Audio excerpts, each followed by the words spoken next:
إن الحمد لله وحده والصلاة والسلام على من لا نبي بعد أما بعد فإن خير الحديث كتاب الله وخير الهدى هدى محمد صلى الله عليه وسلم وشر الأمور محدثاتها وكل محدثة بدعة وكل بدعة ضلالة وكل ضلالة في النار. أعوذ بالله من الشيطان الرجيم.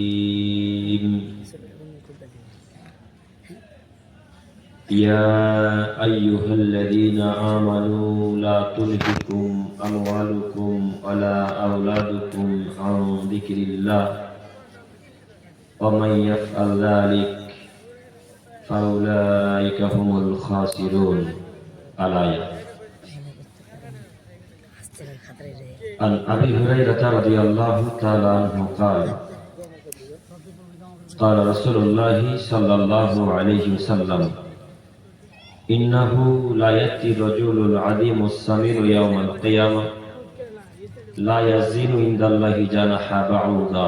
رواه البخاري ومسلم.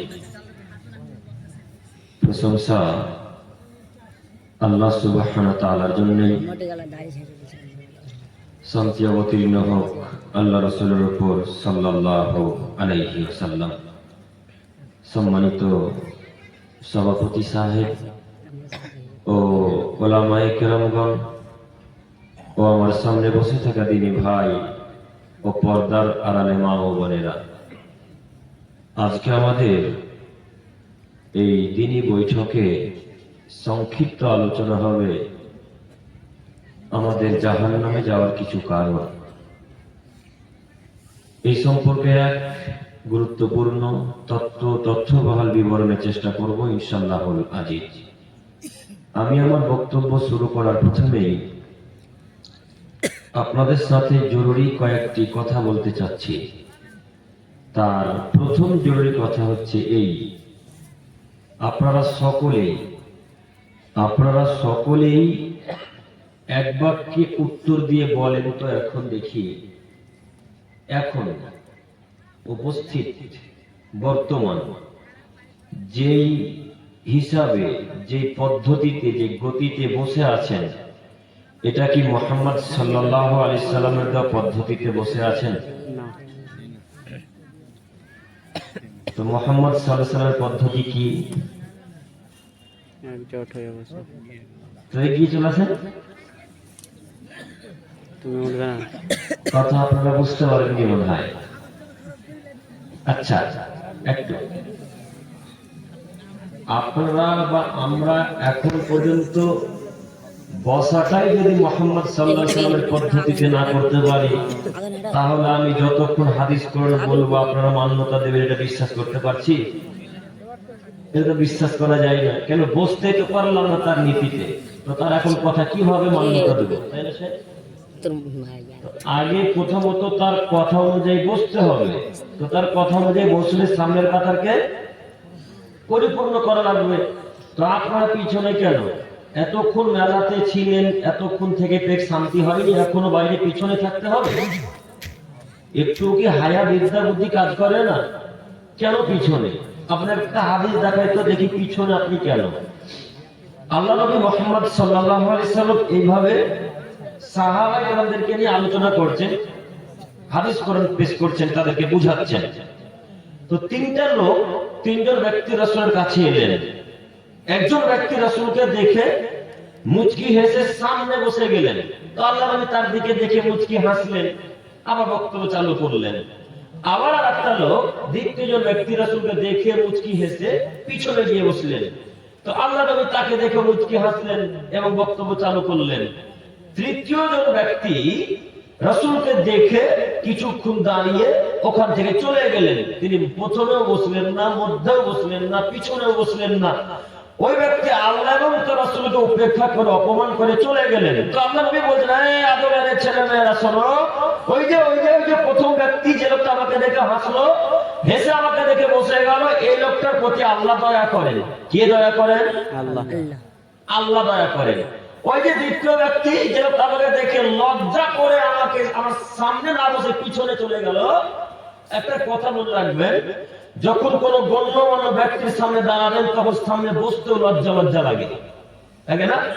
তো ওই সাহাবীটা ঠিক এমনই হয়েছিল, আল্লাহ আলাম, আল্লাহ ভালো জানেন। তো তিনি লজ্জা করে সামনে বসলেন না, পিছনে গিয়ে বসলেন একটু হেসে মুখে। তো আল্লাহ তার দিকে মুচকি হেসে বললেন, ওই যে দ্বিতীয় ব্যক্তি আমাকে দেখে মুচকি হাসলেন, পিছনে গিয়ে বসলেন, এই লোকটার প্রতি আল্লাহ দয়া করলেন, এই লোকটার প্রতি আল্লাহ হাসলেন। কে হাসলেন? আল্লাহ।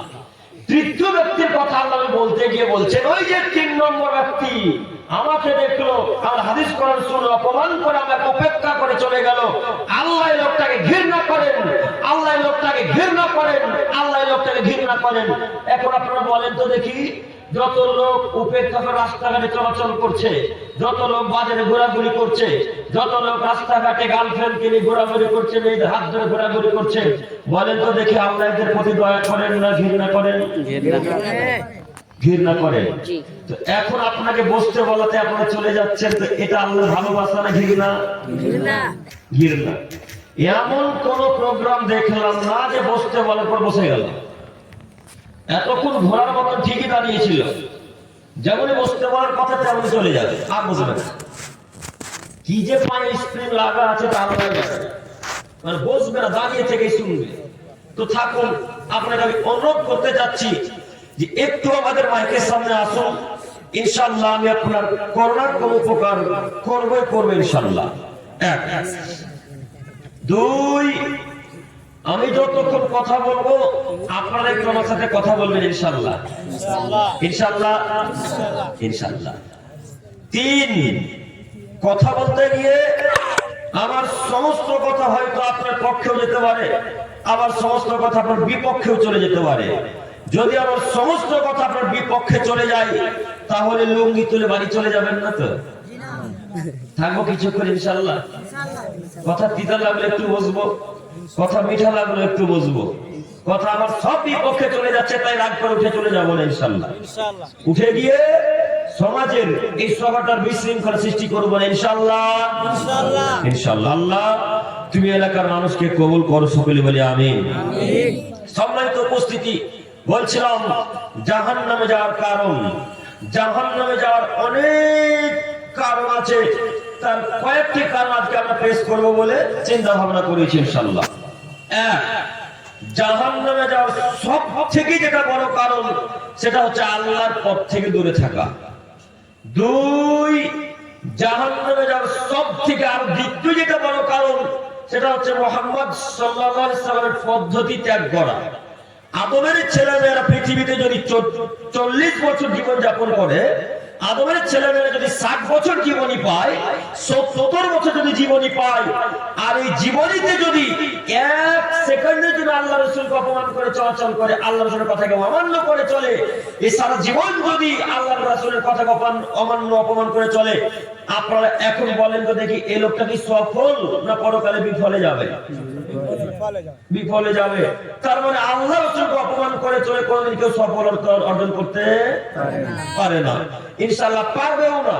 অতএব এই বাক্যকে সামনে রেখে আপনাদের এখন বলতে চাচ্ছি, আপনার যে ছেলেটা এমএ পাস ছাত্র, আপনার যে ছেলেটা এমবিবিএস পাস ছাত্র, আপনার যে ছেলেটা ইঞ্জিনিয়ার পাস ছাত্র, এই ছেলেটাকে বিদ্যা অর্জন কেন করালেন?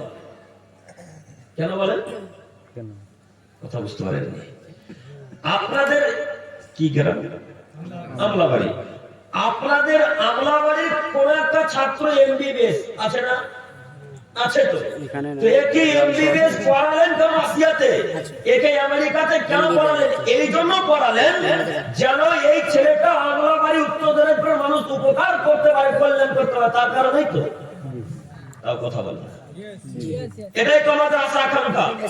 আমাদের এমবিবিএস ছাত্রটা আমলাবাড়ির ছেলেদেরকে দেখবে, ভালো ওষুধ পানি লিখবে, মানুষরা তাড়াতাড়ি সুস্থ হয়ে যায়।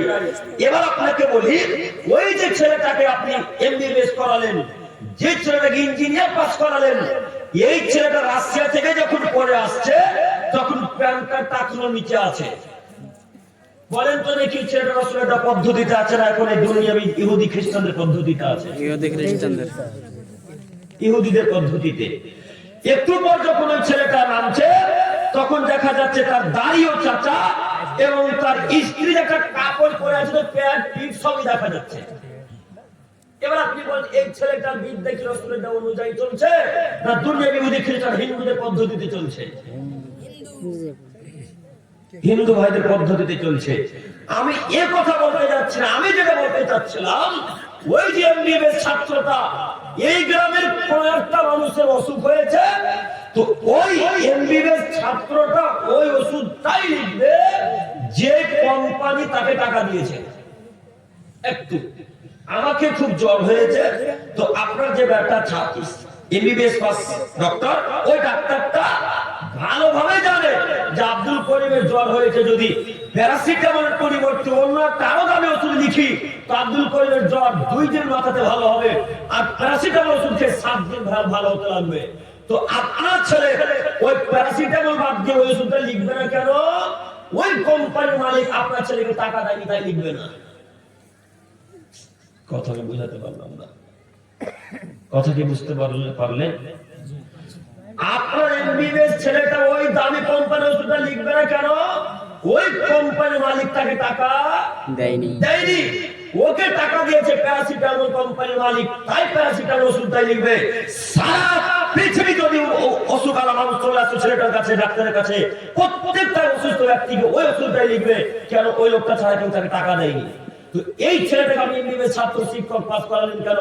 কেন ডাক্তার করা যেত হারামখোর ডাক্তার, এই কেন আপনি এমবিবিএস করালেন? ও তো হারামখোর ডাক্তার। ওর উচিত ছিল এর চাইতে যত দামি ওষুধ আছে, যত তাড়াতাড়ি মানুষ সুস্থতা অবলম্বন করবে, ওই ওষুধটা লেখা প্রয়োজন ছিল। তাকে লিখবে না কেন? পয়সা ভালো পাইনি, টাকা পাইনি তাই। এবার আপনি বলেন ওই ছেলেটার এই শিক্ষার কোনটা শুনে আল্লাহর কাছে মূল্য থাকলো না? থাকলো না। এই ছেলেটাকে এই জন্য মাঝে মাঝে বলেছি, রাশিয়া থেকে যে বিদ্যা অর্জন করেছো বেটা, সেই বিদ্যাকে আমরা বাড়িতে পুঁতে দিয়ে অনেক কাজ আছে। ওই বিদ্যার মূল্য নাই। যে বিদ্যা মানুষের সহযোগিতা করতে পারে না, যে বিদ্যা পিতা মাতার সাথে ভালো আচরণ করতে পারে না, যে বিদ্যা নিজের স্ত্রীকে বোরখা পরাতে পারে না, যে বিদ্যা নিজের মেয়েকে প্যান্ট ওই জিন্সের প্যান্টের মুখে রাখতে পারতে পারে, এই বিদ্যাকে মাটি তলে পুঁতে দাও যুবক। তোমার এমবিবিএস বিদ্যা কোনো মূল্য নেই। তোমার বিদ্যার আমরা 5 পয়সা মূল্যায়ন করি না, আল্লাহর মূল্যায়ন করে, আল্লাহ রাসূল মূল্যায়ন করে না। বলুন আপনার ছেলেকে আপনি এমবিবিএস ছাত্র এমবিবিএস পড়ালেন, ডাক্তার করলেন, আপনার ওই ছেলেটার উচিত ছিল সারা পৃথিবীর মানুষ যত লোক আমার কাছে ওষুধ আনতে আসবে সব থেকে ভালো ওষুধটা লেখা, তাই না? লিখে আপনার ছেলে হারামখোর, আপনার ছেলেকে বলিয়েন আব্দুল করিম আলাইহিস সালাম আপনাকে মুর্শিদাবাদ 256 কিলোমিটার পথ অতিক্রম করেছে, বলেছে যে আপনি হারামখোর ডাক্তার, আপনার হারামখোর এই হারামের টাকাকে ফেলে দিতে হবে। এই কথা মাথায় রাখবেন। আর কথাই হারামখোর ডাক্তারের অবস্থা যেমন, ওই ইঞ্জিনিয়ারের ঠিক অবস্থা তেমন। ইঞ্জিনিয়ার অবস্থা কেমন? ইঞ্জিনিয়ারকে মমতা খালা বলেছে এই আমলা বাড়িতে ব্রিজ তৈরি হবে, তো আমরা বাড়ির ব্রিজ খুব সুন্দর পোক্তা পাকা পোক্তা করে হয়, এখন 1000 বস্তা সিমেন্ট লাগবে। এই হারামখোর ইঞ্জিনিয়ারটা এখন 1000 বস্তা সিমেন্টের জায়গাতে 900 বস্তা সিমেন্ট দিয়েছে। 100 বস্তা সিমেন্ট তার পকেটে তিনি খেয়ে নিয়েছেন। তো বলেন তো ইঞ্জিনিয়ারটা হারামখোর না ভালো? হারামখোর। হারামখোর। ওই অবস্থা আপনাদের ওই অবস্থায় মেম্বারদেরও ঠিক, ওই অবস্থায় এমএলএদেরও ঠিক, ওই অবস্থা চেয়ারম্যানেরও। এক একজন মানুষ এক এক পর্যায়ে হারাম খায়, যে যেমন করে পারে। সমাজে বড় পেশা করছিলাম, জাহান্নামের কাম আপনাকে দেখাচ্ছিলাম। ওই ইঞ্জিনিয়ার ছাত্রকে বলেন, ওই ইঞ্জিনিয়ার ছেলেটাকে বলেন, আপু শোনো শোনো শোনো শোনো, ওই যে সরকার তোমাকে যে ভাতাটা দিয়ে রেখেছে, সরকার যেটা তোমার পারিশ্রমিক দিনে বা মাসে রেখেছে মান্থলি বেতন, এই বেতনটাই নাও বেটা, কারো কাছ থেকে ঘুষ নিও না, সুদ নিও না, নইলে তোমাকে পরকাল জাহান্নামের মুখোমুখি হতে হবে, তোমাকে জাহান্নামে যেতে হবে। সম্মানিত মুরব্বি সাহেব, আমি বলছিলাম জাহান্নামে যাওয়ার কারণ, আদমের ছেলেমেয়ে যদি এতটুকু হারাম খায়, আদমের ছেলেমেয়ে যদি এতটুকু হারাম খায়, তো ওই দেহ জান্নাতে যাবে না, ওই দেহ জাহান্নামে যাবে। প্রমাণ আবু বকর সিদ্দিক রাদিয়াল্লাহু তাআলা বলেন, রাসূল সাল্লাল্লাহু আলাইহি ওয়াসাল্লাম বলেছেন, লা ইয়াদখুলুল জান্নাতা জাসাদুন গুযিয়া বিল হারাম, ওই দেহ জান্নাতে যাবে না যেই দেহ হারাম দ্বারা প্রতিপালিত হয়েছে।